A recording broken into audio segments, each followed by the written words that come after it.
नमस्कार दोस्तों, आज के हमारे इस वीडियो में वैशाख स्नान की एक बहुत सुंदर कहानी लेकर आए हैं। एक समय की बात है, किसी नगर में एक राजा था जो बहुत दयावान, धर्मात्मा और भगवान विष्णु का परम भक्त था। वह हर वर्ष गंगा जी में वैशाख स्नान करता था।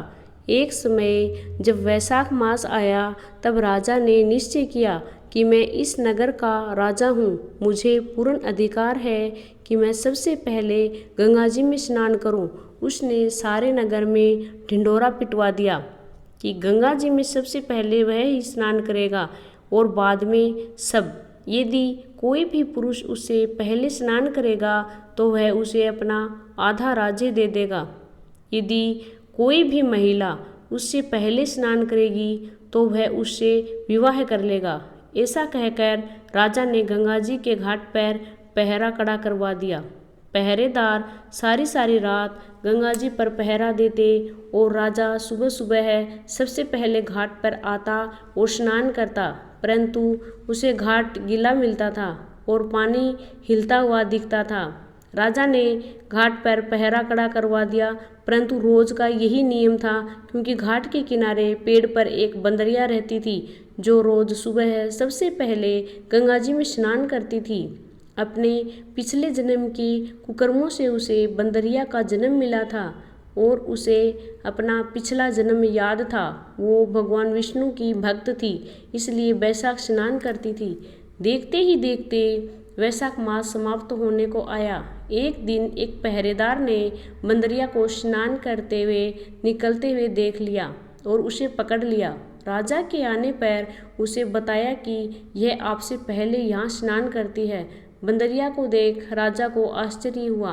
तब बंदरिया ने इंसान की भाषा में उसे सारी बात बता दी। अब जैसे कि राजा ने प्रण लिया था, उस बंदरिया से शादी कर ली। बंदरिया को यह पता था कि उसके वैशाख स्नान के फलस्वरूप वह रानी बनी है। राजा ने बंदरिया के साथ अपना पति धर्म निभाया। राजा की बहुत सी रानियां थी जो बंदरिया का मजाक बनाती थी। देव योग से बंदरिया को गर्भ ठहर गया। धीरे धीरे 9 महीने का समय बीता और बच्चा होने का समय नजदीक आ गया। एक समय बंदरिया ने राजा से पूछा, जब बच्चा होने को होगा तब मैं आपको कैसे बताऊंगी। राजा ने बंदरिया के कमरे में एक घंटी लगवा दी और बोला, जब तेरे दर्द हो तो ये घंटी बजा देना, मैं आ जाऊंगा। जब बाकी रानियों ने घंटी देखी तो पूछने लगी, यह घंटी क्यों लगवाई है। तो बंदरिया ने सारी बात उन्हें बता दी। रानियां हंसने लगी और बोली, जरा बजाकर तो देखो, राजा जी आते हैं या नहीं। बंदरिया ने घंटी बजा दी। राजा दौड़ा दौड़ा वहाँ आया और पूछने लगा, क्या हुआ, दर्द हो रहा है। बंदरिया बोली, मैं तो देख रही थी आप आते हैं या नहीं। यह सुनकर राजा को बहुत गुस्सा आया। उसने गुस्से में घंटी उतरवा दी। एक दिन बंदरिया को दर्द होने लगा तो रानियां बोली, तू आंखों पे पट्टी बांधकर लेट जा, इससे तुझे दर्द नहीं होगा। वैशाख मास के पुण्य के प्रभाव से बंदरिया ने एक बहुत सुंदर पुत्र को जन्म दिया। उसे देखते ही सभी रानियां चिढ़ गई, क्योंकि उनके कोई संतान नहीं थी। वह सोचने लगी कि अब ये राजकुमार बनेगा और बंदरिया राजमाता बन जाएगी। सभी रानियों ने एक योजना बनाई और बड़ी रानी बच्चे को कपड़े में ढककर बाहर ले गई। दासी को बच्चे को देकर बोली, इसे नदी में बहा दो। ऐसा कहकर रानियों ने बंदरिया के पास एक पत्थर रख दिया। जब राजा आया और पूछने लगा कि क्या हुआ है, तब रानियां बोली, इसे बंदरिया ने पत्थर जना है। पत्थर देखकर राजा ने सोचा, जब बाकी रानियों को कोई बच्चा नहीं हुआ तो इस बंदरिया को कैसे होगा। उधर जब वो दासी बच्चे को बहाने लगी तो उससे ऐसा नहीं किया गया। दासी ने देखा कि नदी के किनारे एक कुम्हार मिट्टी के बर्तन बना रहा है। दासी ने मिट्टी के बर्तन में बच्चे को रख दिया और वहाँ से चली गई। कुम्हार ने जब बच्चे के रोने की आवाज़ सुनी तो बच्चे को देखकर वह बहुत प्रसन्न हुआ, क्योंकि उसके कोई संतान नहीं थी। अब कुम्हार और कुम्हारन उस बच्चे का प्यार से लालन पालन करने लगे। वह जानते थे कि यह बच्चा किसी उच्च परिवार का है, क्योंकि वह एक रेशमी कपड़े में लिपटा हुआ था। देखते ही देखते वह लड़का बड़ा होने लगा। एक दिन वह कुएं के पास खेल रहा था।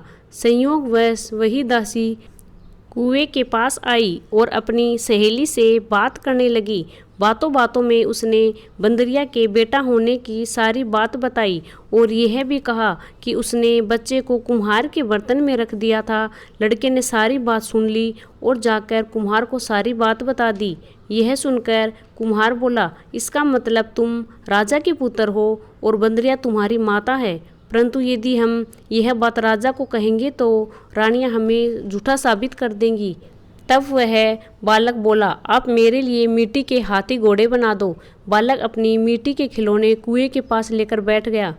जब दासियां पानी भरने आई तब वह बालक बोला, मेरे हाथी घोड़ों को भी पानी पिला दो। दासियां बोली, मूर्ख, मिट्टी के हाथी घोड़े कभी पानी पीते हैं? तो वह लड़का बोला, यदि राजा यह मान सकता है कि बंदरिया के बच्चे की जगह पत्थर पैदा हुआ है तो मिट्टी के हाथी घोड़े भी पानी पी सकते हैं। दासियों ने यह बात जाकर राजा को बता दी। यह सुनकर राजा को बहुत आश्चर्य हुआ। उन्होंने बंदरिया से पूछा तो वह बोली, मुझे कुछ नहीं पता, मेरी आंखों पर पट्टी बंधी हुई थी। राजा ने रानियों से पूछा तो रानियां बोली, हमने पत्थर पैदा होते हुए देखा है। राजा को रानियों की बात पर विश्वास हो गया।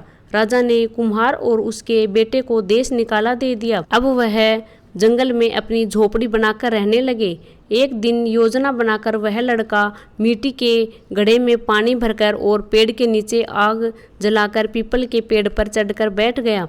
कुछ ही देर में जंगल में नगर की कुछ लड़कियां आई और लकड़ी काटने लगी। थकान से उन्हें प्यास लगने लगी। उन्होंने पेड़ पर बैठे उस लड़के को देखा तो उससे पानी मांगने लगी। तो वह बोला, पानी के बदले तुम्हें मेरा एक काम करना होगा। मेरा गमछा पकड़कर तुम्हें मेरे पीछे पीछे चलना होगा। प्यास से व्याकुल होकर लड़कियों ने हाँ कर दी। लड़के का गमछा पकड़कर उसके पीछे पीछे चल दी। लड़के ने पीपल के और अग्नि के चक्कर लगाना शुरू कर दिया और फिर उन्हें पानी पिला दिया। पानी पीकर सभी लड़कियां अपने अपने घर चली गई। घर जाकर उन्होंने सारी बात अपने माता पिता को बताई। सभी लोग इकट्ठे होकर राजमहल में पहुँचे। वहाँ राजपुरोहित जी को सारी बात बताई तो वह पूछने लगे, पीपल के साथ क्या वहाँ अग्नि भी थी? हाँ, वहाँ अग्नि भी थी। राजपुरोहित जी बोले, इन सभी लड़कियों का विवाह उस एक लड़के से हो गया है। अब राजा सभी के साथ उस लड़के से मिलने जंगल में पहुंचा और बोला, तुमने इन सभी से विवाह किया है? लड़का बोला, हाँ, मैंने इन सभी से विवाह किया है।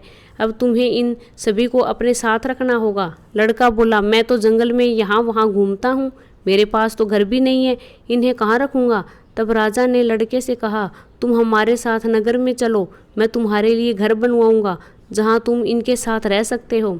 देखते ही देखते उसका घर तैयार हो गया और उसकी सभी पत्नियों को एक एक पुत्र रत्न प्राप्त हुआ। अब लड़के ने राजा को रानियों के साथ भोजन पर आमंत्रित किया। राजा सभी रानियों के साथ उसके घर गया, परंतु बंदरिया को नहीं लेकर गया। तब लड़के ने पूछा, आप सबसे छोटी रानी को अपने साथ क्यों नहीं लाए? राजा बोला, उसे समझ नहीं है, इसलिए वह बाहर नहीं आती जाती। लड़के ने आग्रह करने पर बंदरिया को वहां बुलाया गया। बंदरिया के आते ही लड़के ने उसके पैर छुए और उसे पूजा में बिठाया। अपनी सभी पत्नियों से कहा, रानी माँ का आदर करते हुए एक एक करके इन बच्चों को इनकी गोद में दे दो और इनसे आशीर्वाद लो। यह सब देखकर बाकी की रानियां चिढ़ गई और राजा से बोली, हमें बुलाकर यह हमारा अपमान कर रहा है, हम यहाँ नहीं रुकेंगे। ऐसा कहकर सभी रानियां वहाँ से जाने लगी। तभी वह लड़का बोला, ये मुझे जन्म देने वाली मेरी माँ है। राजा बोला, ये तुम क्या कह रहे हो? तब लड़के ने रानियों की योजना की सारी बात राजा को बता दी और उस दासी से गवाही दिलवाई। यह सुनकर राजा को बहुत क्रोध आया और उसने अपनी सभी रानियों का त्याग कर दिया और बंदरिया रानी पुत्र, बहू और पोतों के साथ महल में सुखपूर्वक रहने लगे। हे भगवान विष्णु, जैसी कृपा आपने उस बंदरिया पर करी, वैसे ये कहानी कहते, सुनते और हुंकार भरते सब पर करना। जय श्री हरि विष्णु। अगर वीडियो पसंद आया हो तो कमेंट बॉक्स में विष्णु की जय कीजिए और साथ ही साथ चैनल को सब्सक्राइब कीजिए। धन्यवाद।